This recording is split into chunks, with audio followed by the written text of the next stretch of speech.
David. Naam. Nilikuja kwa mara ya kwanza nikakwambia nina ujauzito. Ukaukataa. Hii sasa ni mara ya pili.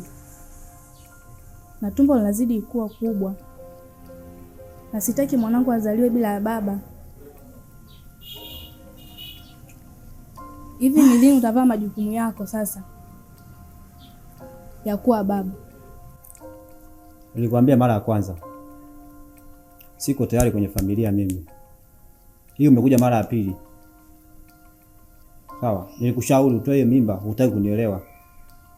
Hivi nifanya nini mimi ili nielewe? Wewe unashinda kunielewa? Siko tayari kwenye familia mimi sasa hivi. Maisha yangu mimi ni magumu. David. Naam. Unakataa mimba kwa ugumu wa maisha? Au kwa uoga wa maisha?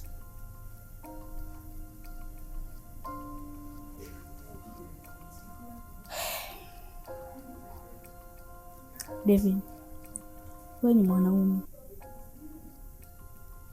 Yaani hupaswi kuogopa maisha wala ugumu wa maisha. Na tukiwa wawili mimi na wewe hamna ugumu wowote ule. Si unanielewa? Amina. Usikiza nikwambie. Wewe unaongea unarahisisha tu. Kwa sababu unaona labda mimi nitakunyanyasa mimi. Sawa? Wewe baadaye utakuja kunikimbia. Mimi maisha yangu ni magumu. Siko tayari. Lakini okay, sawa. Nimekuelewa.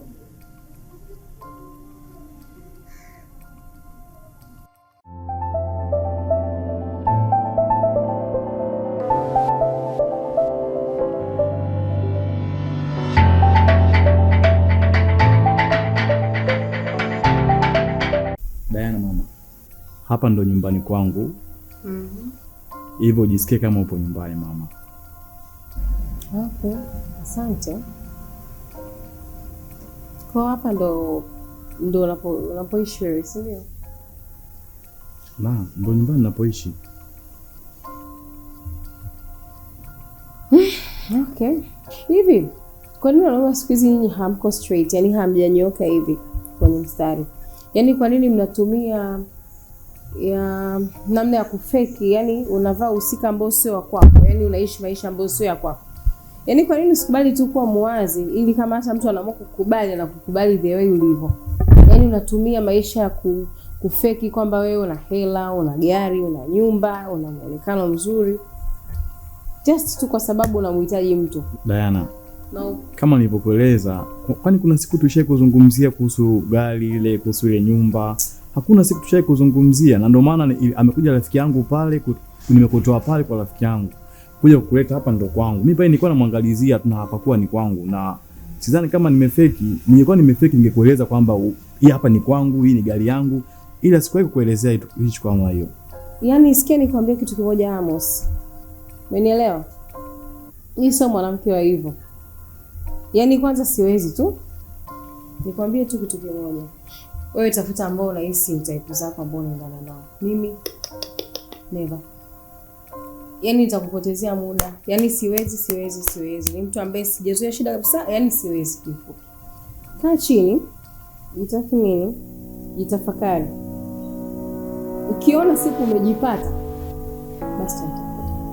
Mimi siwezi. Yaani kiufupi siwezi kuvumilia shida. Nikwambie tu ukweli.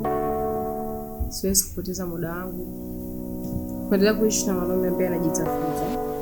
Mimi acha tu niondoke. Unielewa? Siku utakayojihisi sasa wewe umeshapata mafanikio, umepata pesa, umepata gari, umepata nyumba nzuri ambayo mimi naweza nikakaa nikasurvive.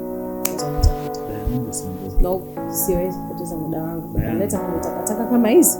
Tambua nakupenda sana Diana.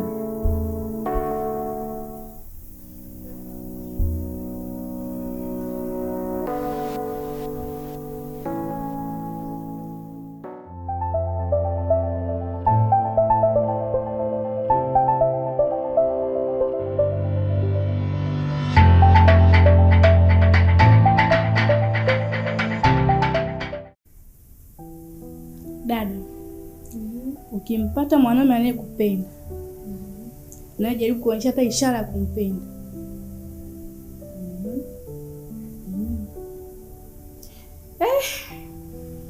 makubwa. Kwa siku hizi wewe umekuwa mshauri wa mapenzi, yaani unatoa risala ambazo zinahusisha mapenzi, si ndio? Mimi nimeamua kuambia tu nikushauri. Ila kuna muda utafika utamtafuta unayempenda na ukamkosa. Subiri kidogo.